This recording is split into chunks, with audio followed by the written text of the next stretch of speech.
మాట్లాడారు మంత్రి గారు. ఇక్కడ హౌస్లోకి వచ్చిన తర్వాత జూనియర్ సీనియర్ అనే పక్కన పెడితే కొన్ని సభా సాంప్రదాయాలు ఉంటాయి. ఆయన మాట్లాడిన మాటలు వీఆర్ యూ టాక్ ఈ పదాలని దయచేసి పౌరుష పదాలని అవి మాట్లాడకూడదు. ఒకటి రికార్డులో చూసుకోండి, రికార్డులో చూసుకోండి, ఒకటి నేర్చుకోండి, ఇంకోటి ఏదైతే మంత్రి గారు చెప్పారో ఒక సెకండ్ సార్, ఆయన చెప్పింది ఏదైతే మంత్రి గారు చెప్పారో 400 కోట్లు 4,000 కోట్లు మేము బకాయి పెట్టామని అవన్నీ వాస్తవ విరుద్ధం.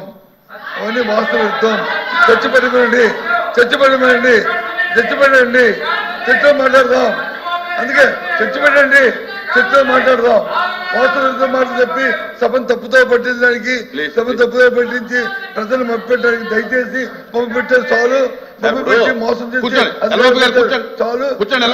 ఇంకా ఇక్కడ నుంచి అనుకోండి. మంత్రి గారు వాయిదా తీర్మానం తిరస్కరించిన తర్వాత దాని మీద ప్రభుత్వం తరఫున మీరు వాదనగా దిగటం, మీరు క్లారిఫికేషన్ ఇవ్వడం అనేది అది కాదు.